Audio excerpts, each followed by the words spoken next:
For more than a century, the lives of the Windsors have enthralled the nation, mesmerized the press, and inspired some of the most popular films and dramas of recent decades.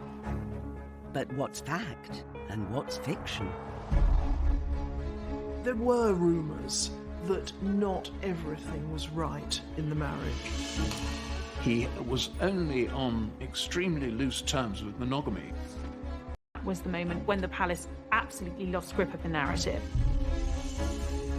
In this series, we delve deep into the archives to reveal controversial documents concealed for decades. This is a handwritten note saying, we're going to tap the King's phone. And meet royal insiders who witnessed history firsthand. She steps out and we realise this is a horror story. I'm about 4 feet from the princess. It was the first sign something was wrong.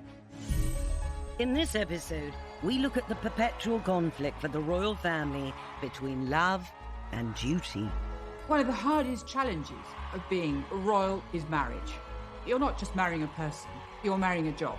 There is this added component, there is this duty thing. After the fairy tale wedding comes a reality which has seen 3 out of 4 of the Queen's children divorced. We were living a lie. The marriage was pretty much dead. The Queen and Prince Philip, however, have reconciled both love and duty. It has been the great royal love story. He calls her cabbage, for goodness sake. 72 years is a very, very long marriage. But what Prince Philip said, I think, is the key, is tolerance. But will the next generation be able to do the same in the pressure cooker of the modern monarchy?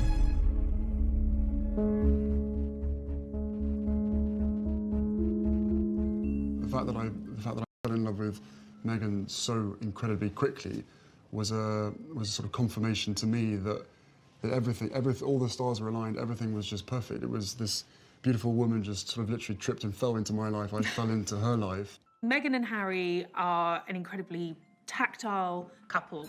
There's a lovely chemistry between them, and without a doubt it has increased Harry and Meghan's popularity. You know, they suddenly seem more real than royal. Love has never seemed more important to the royal family's popularity, but it's only part of the picture. I know the fact that she'll be unbelievably good at the job part of it as well is obviously a huge relief to me, because she'll be able to deal with everything else that comes with it. I really believe that William and Harry have learnt a lot of lessons from watching their parents' marriage. Diana told William and Harry to marry. William is completely devoted to Kate. They're clearly very much in love. They make a great team. I mean, the big difference was that William knew Kate before they married one another. They were at university together. They shared a house together as flatmates before they started going out, so there was a long courtship. And I think that she'd been sort of inducted into the family and knew what she was getting into.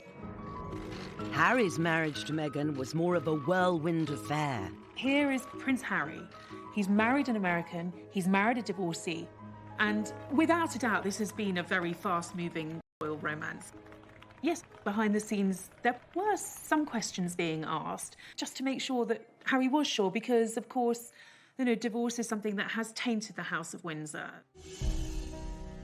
The spectre of divorce has been hanging over the Windsor dynasty since 1936, when Edward VIII chose love over duty and abdicated rather than give up Wallis Simpson.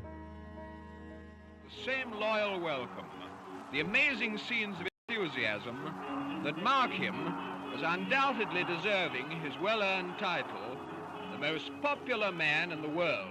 Despite his huge crowd appeal, Edward VIII was behind the scenes obsessed by Mrs. Simpson.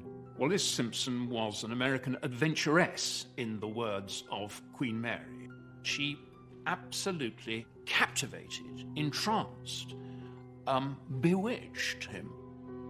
Even though Wallis was still married to her second husband, the king was determined to make her his wife. This put him at loggerheads with the Prime Minister, Stanley Baldwin. He said to Baldwin that he was going to marry her, and Baldwin said, well, look, this simply isn't on. Parliament won't wear it.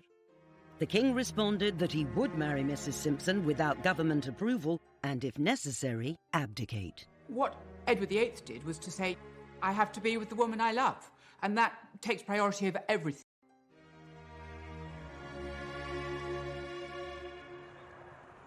Royal biographer Robert Hardman has spent his career examining the decisions the royal family make.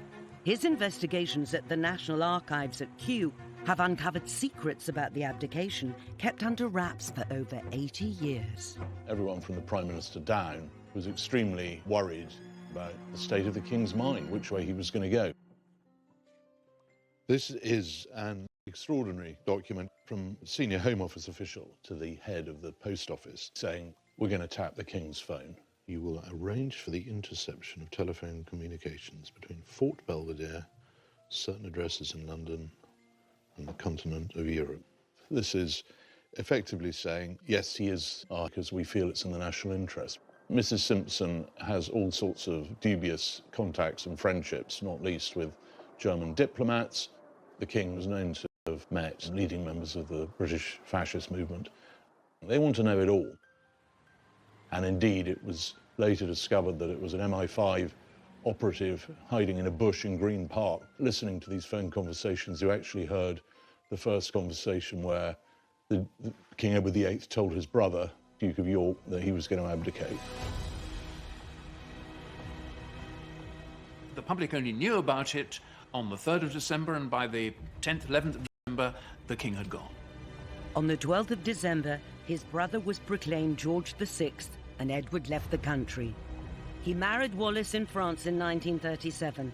None of his family attended the wedding. Putting love over duty had changed the course of British history. None of them had been prepared for this. They'd been prepared for a life of living in a country house with horses and dogs, and that's basically what young Elizabeth wanted to do. That's what she was prepared for. She wanted to be a country lady. Just a decade later, the girl who had hoped to live a quiet life in the country had fallen in love, and the palace thought her choice, Prince Philip of Greece, was also unsuitable. There was this strand of British establishment thinking that he was a slightly dangerous outsider from a foreign royal house. The Greek royal family had been imported from Denmark, and so Prince Philip is not actually Greek at all. He has quite a lot of German and Russian blood in him. When he was just a baby, Philip's family went to live as impoverished exiles in Paris, and soon after, the Greek royal family were deposed. He was very much a man who had to make his own way in life. He said to me once that his mother was ill and his father was away, so he said, I had to get on with it. And get on with it he did. Luckily for Philip, he was rescued by his extended family. His mother's brother, Louis Mountbatten, helped transform Philip's fortunes by encouraging him to join the Royal Navy. He'd come up through this school of hard knocks, and he'd been very successful. He was good-looking, he was extremely attractive to women, and he caught the eye of Princess Elizabeth at Dartmouth. And Philip was a naval cadet, and he impressed the girls. He jumped over a tennis net, and then as the royal yacht was leaving, he went behind it in a rowing boat. 13-year-old Elizabeth fell in love with Philip at Dartmouth Naval College. But her mother was less enamored. Queen Mother would have much preferred her to marry a Grenadier Guard, and indeed spent quite a lot of time putting Grenadier Guards in her path.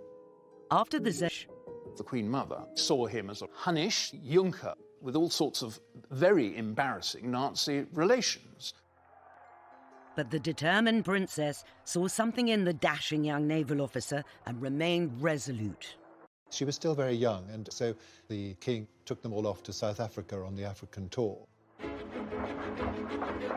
George VI had agreed they could marry as long as his daughter waited until they came back to announce her engagement. One of the most welcome features of the royal train which transported the family across South Africa was the post office carriage with its telephone exchange. A vital lifeline to Philip. She was strikingly in love with him and made it clear. He certainly saw the advantages of marrying into the House of Windsor. Somebody described him as a big dog wanting a basket. The Queen's was a love match which endured, but fast forward a generation and her son felt impelled to sacrifice love on the altar of duty. What I do remember is, as the weeks passed, Diana became thinner and thinner and thinner. By the time they walked up the aisle, the relationship was in a very, very bad way.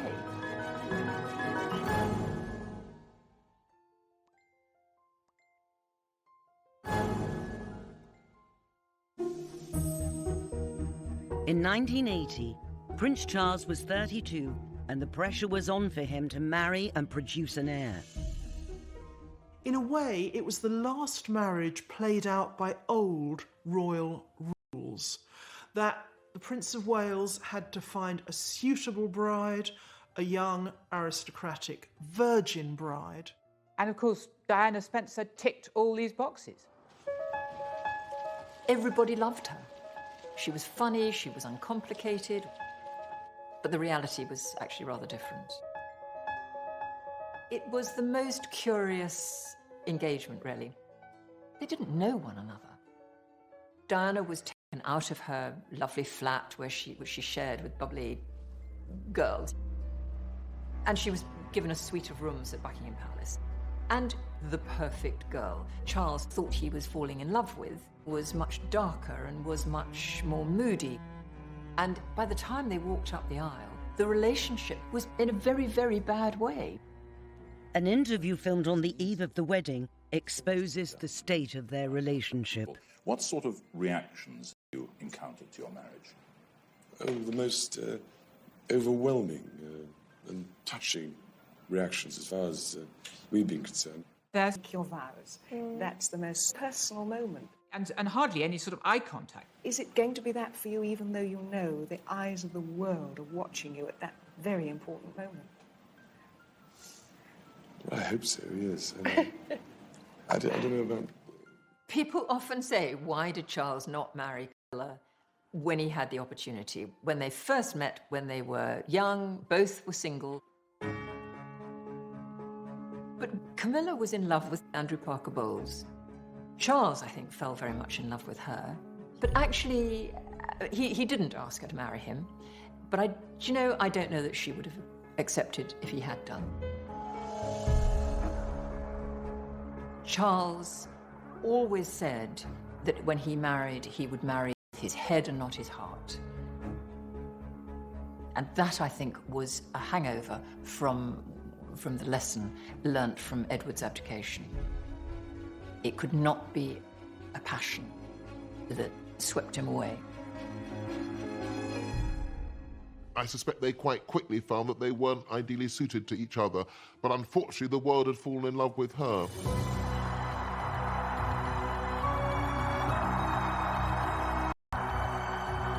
Charles and Diana's wedding was to be the biggest national celebration since the coronation, with Lady Di in the starring role.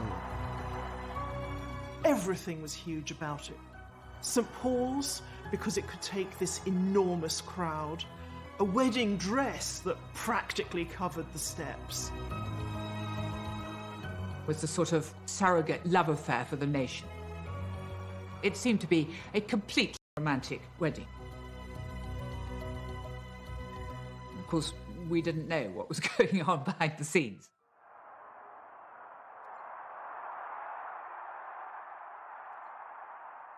Prince Charles's goddaughter, India Hicks, was one of the 5 bridesmaids and witnessed the feverish speculation surrounding the wedding dress. They were extraordinary, an extraordinary experience for a 13-year-old child. Whenever we turned up for dress fittings, the organisation of the car coming up and the world's press descending and trying to get any snap. When we were actually inside the Emmanuel's studio, I remember they had blocked out a lot of the windows because, of course, cameras had camped out on neighbouring buildings with long lenses to spy inside to see what the world's greatest fashion secret was going to look like. There was a feeling of fun around it all. We would be on the floor above, she would be in the floor below. Past, Diana became thinner and thinner and thinner. And they had to take the dress in and in and in. And so there was a lot of scurrying around to make sure that dress was fitting her. You got pretty close to Diana during those times, and there was always this feeling of Diana being the head girl.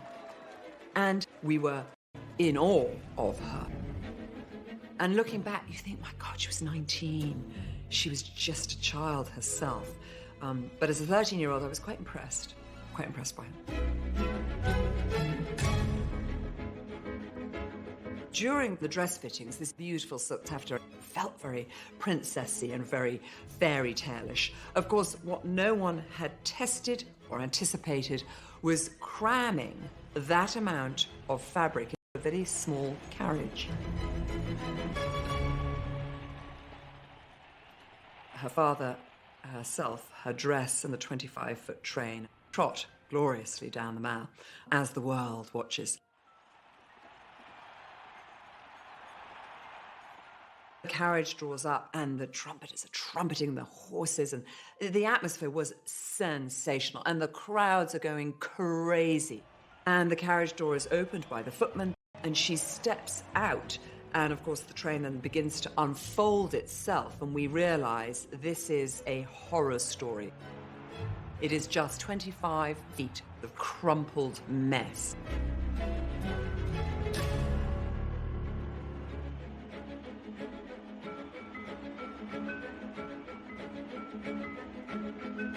And so Sarah Armstrong-Jones and I just set to work, and really all you see of me is my bottom in the air. I'm bending down trying to undo this.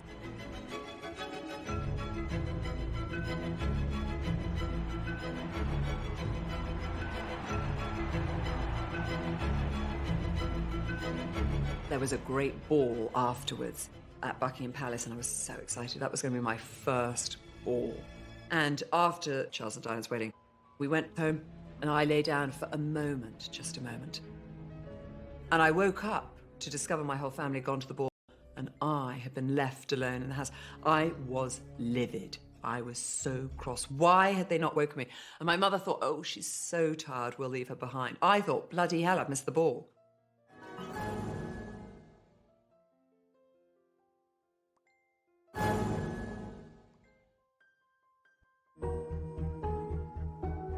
In contrast to the extravagance of Charles and Diana's wedding, when Elizabeth and Philip got married in 1947, people felt that they hadn't had the rewards that they should have got as a result of victory.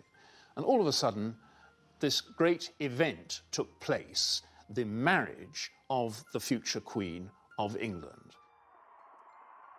And it was, as Churchill said, a great flash of colour in a period of grim, grey, dark, gloomy austerity.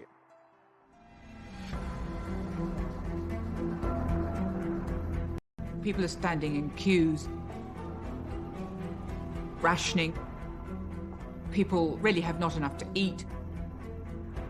in keeping with the straitened times, the Prime Minister refused to make the wedding day a national holiday. The royals themselves wondered whether a private ceremony out at Windsor, maybe, would be more appropriate. Robert Hardman has sifted through dozens of documents at the National Archives that show a government determined to economise. It's 2 years after the end of the Second World War. The country's broke, and there's no money for anything. And what you see here is the extraordinary extent to which the government is going to try and scrimp and save on everything.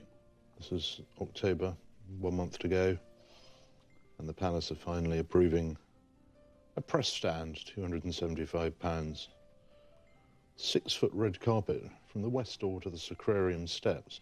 There's a debate going on about whether they're going to have new blue carpet in Westminster Abbey for £100. Well, there's a second-hand red carpet that might be used, which would be £83, although someone else has found another red carpet that might do for £75. While other couples couldn't afford to get married, there were inevitably concerns about wasting money. Here is a letter of complaint from a branch of the Labour Party saying there can be no undue expense on anything. This has got to be an austerity wedding.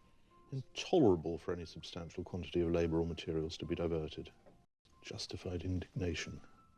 The British people will be discouraged in the immense efforts that they are making towards our economic recovery if this wedding is made the occasion for displaying a vast inequality of sacrifice. But in the end, the public didn't have the appetite for a wedding done on the cheap, and they wanted to play a part in making it a day to remember. Wedding gifts were sent from all over the world and displayed at St. James's Palace. And huge numbers of people turned up to see them. A lot of people abroad thought Britain was starving, so a lot of people sent the princess food. She received something like 500 tins of pineapple. A lady in Brooklyn sent a turkey. She also received 148 pairs of stockings. And a couple of kittens sent by a pair of district nurses. Clydebank Council decided it'd be a good idea to send her a sewing machine. Oh, and Gandhi sent a tray, famously mistook it for a loincloth and complained about the indelicacy. Hundreds of sympathetic women across the country sent in clothing coupons for the wedding dress. Designed by Norman Hartnell, it was an exquisite austerity miracle, complete with 15-foot train. Oh, look at all that. I love the dress. It was beautiful sort of satin, and I think there was a huge lily somewhere, and it was embroidered with sequins. I just remember it being lovely for her. Lady Mary Coleman is the Queen Mother's niece and the Queen's cousin. She's never spoken about the Queen in public before. Now, at 87, she's agreed to remember that joyous day back in 1947. We were 14, my twin and I, and we were at boarding school. And the thought of coming up to London was dread instead of excitement, because it was sort of unknown. I remember the whole thing, the crowds, they were just so enthusiastic. You just gasped when you saw them all waving their flags. And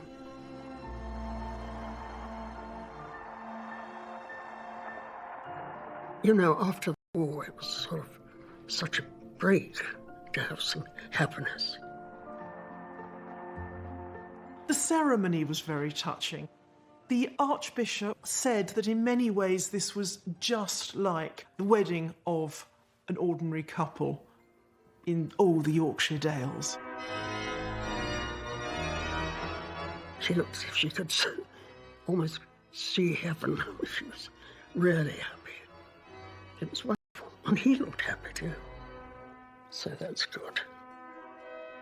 I remember being glad that we were there. Following the King and Queen in the procession, Princess Andrew of Greece, the Queen of the Hellenes, and the Boy King of Iraq.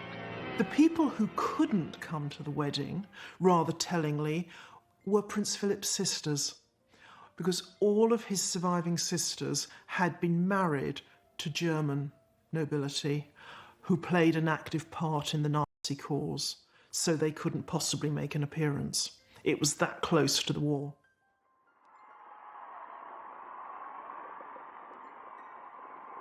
There was a great feeling of euphoria suddenly, a release of tension, a feeling that things could only get better. Seldom has a bride and groom as a nation instead of looking back. And it was a turning point for the monarchy, no question.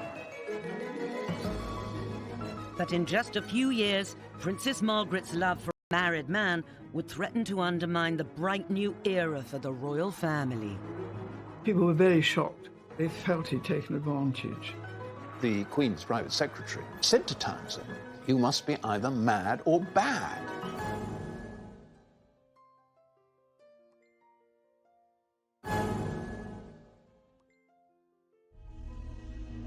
Ken Lennox photographed the royal family for over half a century and took the first grainy photograph of Diana with Charles on the banks of the River Dee in 1980. He got to know Lady Di trying to capture her on camera outside her Earl's Court flat. I couldn't give away photographs of the royal family before Diana came on the scene. When Diana came along, all that exploded. Ken was to photograph the princess for the rest of her life. This is the honeymoon photo call. The couple walked up, sat in a little stile, and really full of affection. They answered questions, and they were hugging in front of the cameras. We'd never seen royals doing an official photo call like that. But there's not only an age difference, but there's a mind difference between the way they thought life should be. Prince Charles worried about so many things, and Diana was young and wanted to have a young woman's life, and I think Charles found that quite difficult. I think that Diana was genuinely genuinely in love with Prince Charles at the beginning, but Prince Charles didn't respond.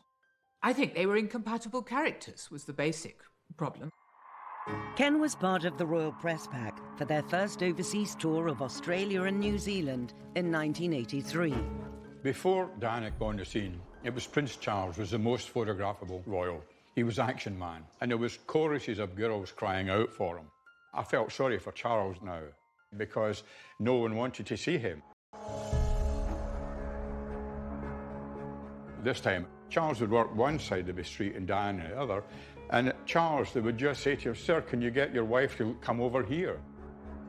And from being Mr. Popular to Mr. "Please, can you bring your wife over here?" It was not a happy situation for him.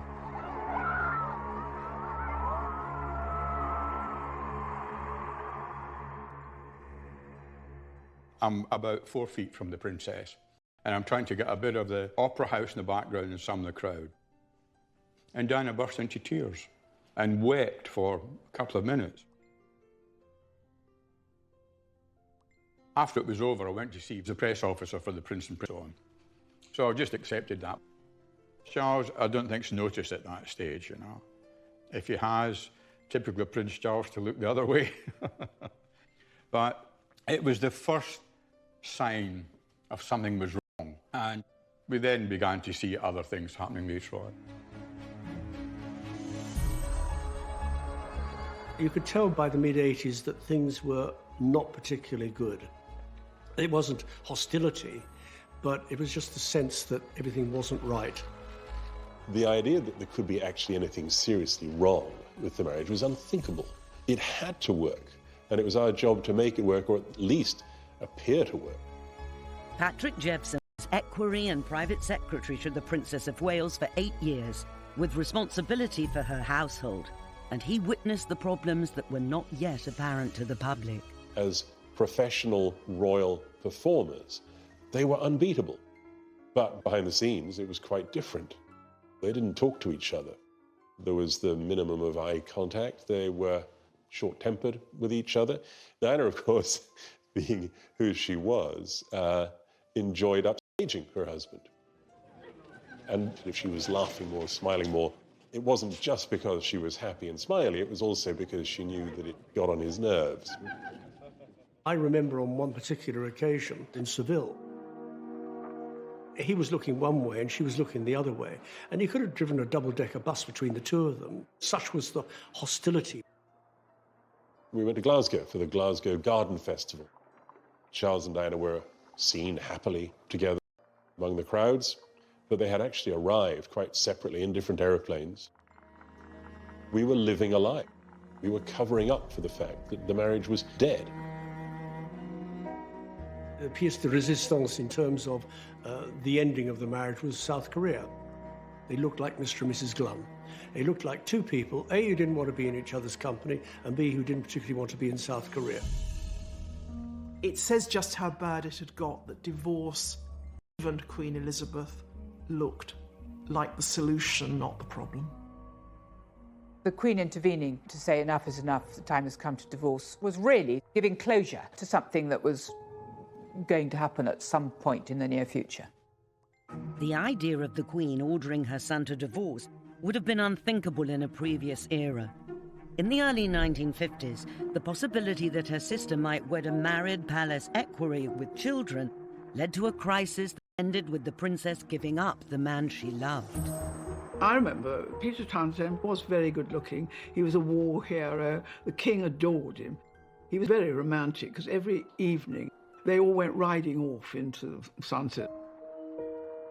And that, I think, was the first time that, you know, they sort of, I suppose, fell in love. Lady Glenconner has known the royal family her whole life. She was the Queen's maid of honour at the coronation and Princess Margaret's lady-in-waiting and close friend. This is a picture of me, Princess Margaret, the Queen, and Princess Margaret is looking at my feet. And when she was staying with me, we were looking at their photographs. I said, "Why are you looking at my feet?"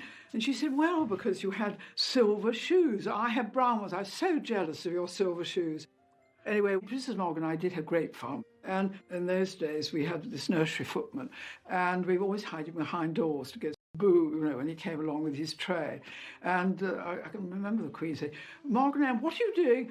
Are you behaving?" Of course we weren't. The traditional picture of Princess Margaret is that she was the naughty one, while her elder sister was the goody-goody two-shoes. And there's a lot of truth in that.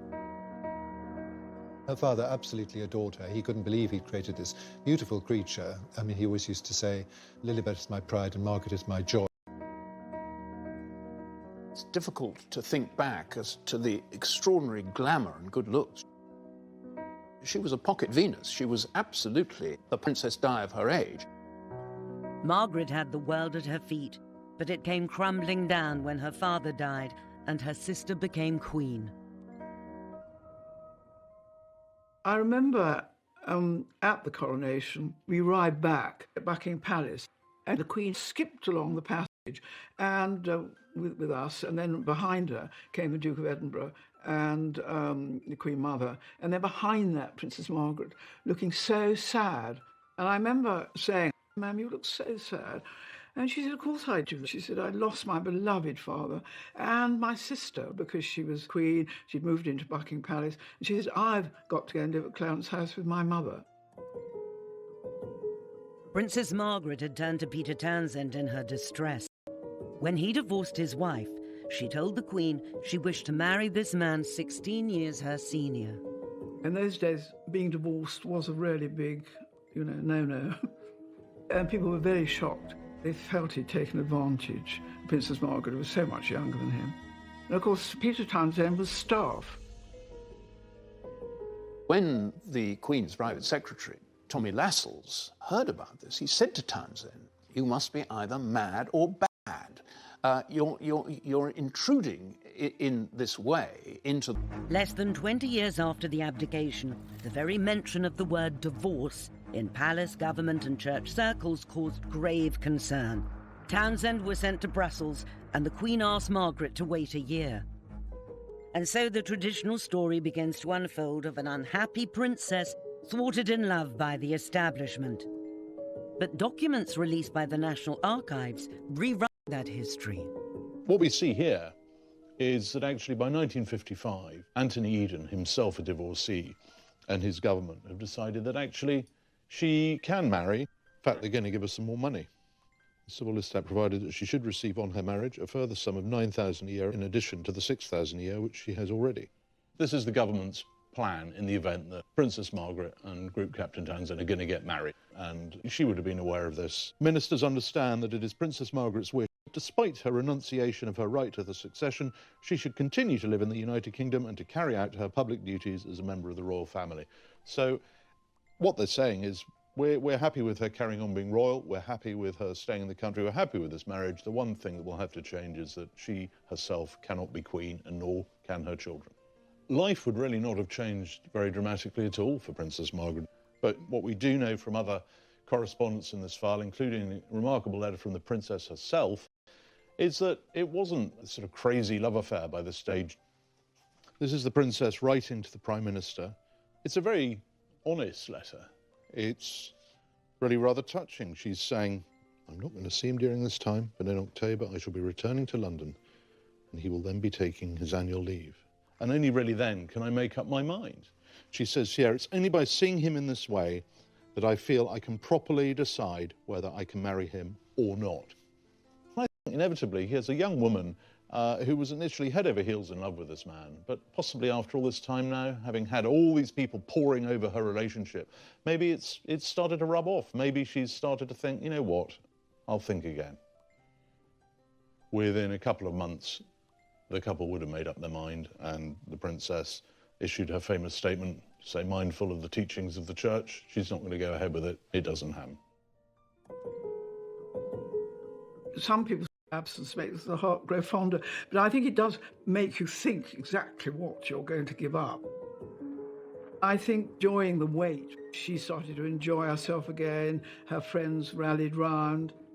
I think, personally, if the king had lived, she would have married somebody more suitable. And I did once ask Princess Margaret about her set. Among all of them, who would you might have married? And she said, Sonny Bramford. more suitable. She would have had a palace, of course. The demands of the crown would not only pit sister against sister, but husband against wife. He wasn't even allowed to call his children by his own name. He became emasculated. Really sounds as though it threw him into something like a depression.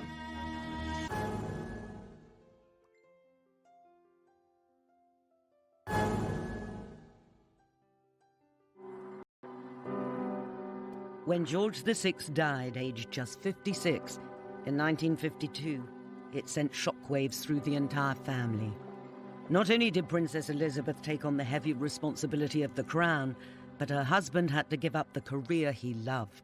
This posed a massive strain on the Queen's marriage to Prince Philip, because Prince Philip imagined, with good reason, that he was going to have a good career in the Navy. Suddenly, she went from being a naval wife to queen, and he went from being a naval officer in command of his own ship to being a consort, to walking 3 steps behind his wife, which totally went against the grain for this man, who is the ultimate alpha male. He wanted to modernise and streamline the monarchy. And of course, the courtiers weren't having any of this. Prince Philip came up against plenty of opposition. The palace old guard. They used to refer to these establishment figures as the men with moustaches. And he's not allowed anywhere near red boxes, he's not allowed anywhere near prime ministerial audiences, he's very much kept at arm's length. He wasn't even allowed to call his children by his own name. He became emasculated. I mean, he said at one point, "What am I? Am I nothing more than a bloody amoeba?" It really sounds as though it threw him into something like a depression. He began living this slightly raffish life. His membership of the famous Thursday Club, a lunch club, with other young men about town, but also with a certain number of party girls. It must have been a very difficult period for her. She knew that her husband was hurting and that it was difficult for him and that some people were not treating him very well. A solution seemed to lie in the newly completed Britannia. Philip would open the Olympic Games in Australia and then tour the far-flung islands of the Commonwealth aboard the royal yacht. It was to fly the flag, of course, but perhaps it was also to give Prince Philip a little time back at sea and a little time away from the constraints of his role. But that all went wrong when one of the close associates of the prince, Mike Parker, was summoned back to England to appear in the divorce courts, and that tar spread. The divorce of his close friend, coupled with Philip's 4-month absence, was enough to open the floodgates of speculation about the state of the royal couple's marriage. There were rumours that not everything was right in the marriage. For the first time ever, the Queen issued an official denial saying it was quite untrue that there was a rift. For added emphasis, she made the Duke a prince on his return home. It must have been a crisis in the early marriage, and it's the sort of crisis that's only possible to negotiate if you actually love the person you're married to. It has been the great royal love story. It's the longest royal marriage in history. It's one of the many records that the Queen can lay claim to. I suspect it's probably the one she holds most dear. I remember the Queen, if the Duke was arriving back from an engagement, she would sort of perk up a bit and become a sort of smiley and relaxed. The Duke of Edinburgh would start fiddling with his hair or adjusting his buttons when he was going in to see the Queen. Unlike some of the other royal marriages, she took on somebody her own size. And I think she's appreciated over the years the fact that he is the one person who can actually say exactly what he thinks to her. There's a lot of intimacy, almost in crowds, is that you're these two people on this very, very strange journey and with this unique life. And I think that there's a very, very powerful bond. As Harry famously said, I don't think she could have done it without him. Today, the young royals have more freedom than ever before to marry who they want. William, without a doubt, tore up royal history because Kate was a commoner. She was regular girl from the home counties. But putting duty first is still the #1 quality in any royal marriage. There is a sort of tick list that has to be met. Discretion, duty, and putting duty before self, most importantly. And the Queen has very much been the personification of that. Prince William must look at his grandparents' relationship, which has endured 70 years, a great example of a successful matrimony, and I'm sure he hopes that for himself too. William certainly seems to have had this in mind when he proposed to Kate.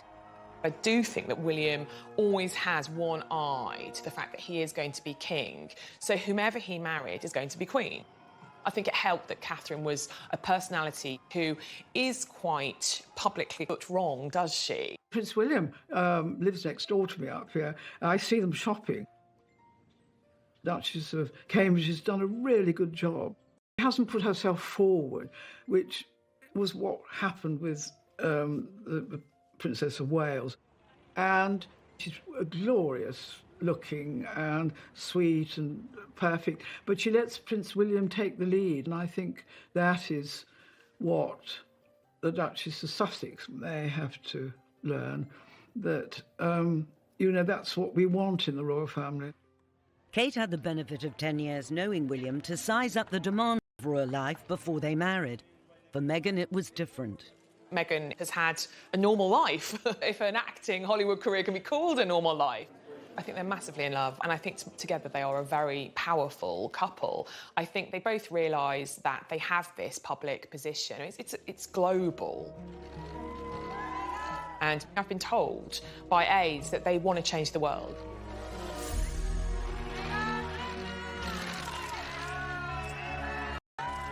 I think the challenges for the Sussexes will be balancing that sense of duty and the life they want as private people, as a family.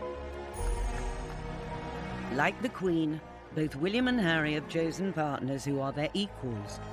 Women they love, but who share their vision for a relevant monarchy that's a positive force in the world.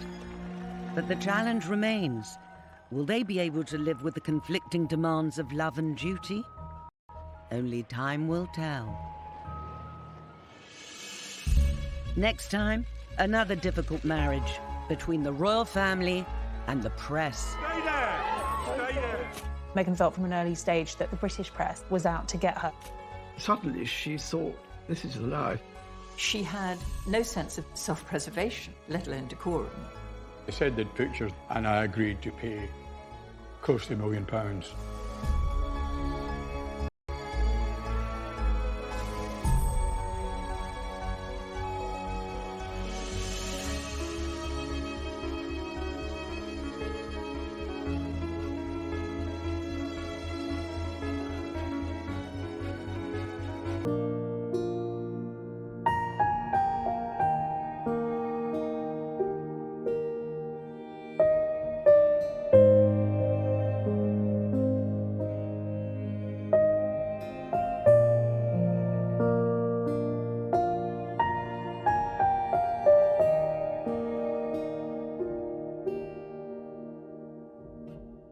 Welcome. The amazing scenes of enthusiasm that mark him as undoubtedly deserving his well-earned title, the most popular man in the world. Despite his huge crowd appeal, Edward VIII was behind the scenes obsessed by Mrs. Simpson. Well, this Simpson was an American adventuress, in the words of Queen Mary. She absolutely captivated, entranced, bewitched him. Even though Wallis was still married to her second husband, the king was determined to make her his wife. This put him at loggerheads with the Prime Minister, Stanley Baldwin. He said to Baldwin that he was going to marry her, and Baldwin said, well, look, this simply isn't on. Parliament won't wear it. The king responded that he would marry Mrs. Simpson without government approval and, if necessary, abdicate. What Edward VIII did was to say, I have to be with the woman I love, and that takes priority over everything.